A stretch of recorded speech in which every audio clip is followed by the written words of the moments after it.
Акция обусловлена необходимостью поиска доноров с якутским генотипом. В целом в российском регистре доноров костного мозга очень мало доноров именно с якутским генотипом. И, соответственно, очень много нуждающихся, то есть якутян, и взрослых, и детей с разными диагнозами, в том числе и я. И в Санкт-Петербурге я прохожу лечение в НИИ детской онкологии, гематологии и трансплантации имени Горбачевой.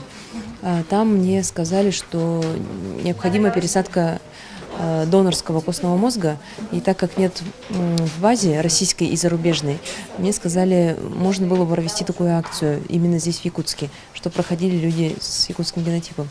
И с помощью фонда Адвита, благотворительного фонда Адвита, станции переливания крови и НИИ имени Горбачевой, ну и, конечно же, с помощью моих друзей, мы провели такую акцию. То есть 3, 4, 5 мая в Якутске на станции переливания крови подходят люди, желающие стать донором костного мозга и именно войти в регистр общий. То есть не обязательно они могут подойти мне или вообще когда-нибудь подойти кому-нибудь, но они будут в регистре, как якутский генотип. Мне кажется, что это все-таки хорошее дело.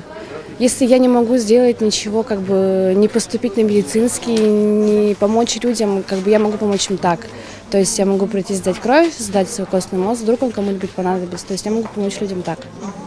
То есть в том случае, если вы попадете в регистр и кому-то понадобится ваша помощь, вы пойдете дальше? Да, я пойду дальше. Я хочу, чтобы часть меня все-таки помогла людям. И кусочек меня все равно будет у другого человека, и он ему поможет.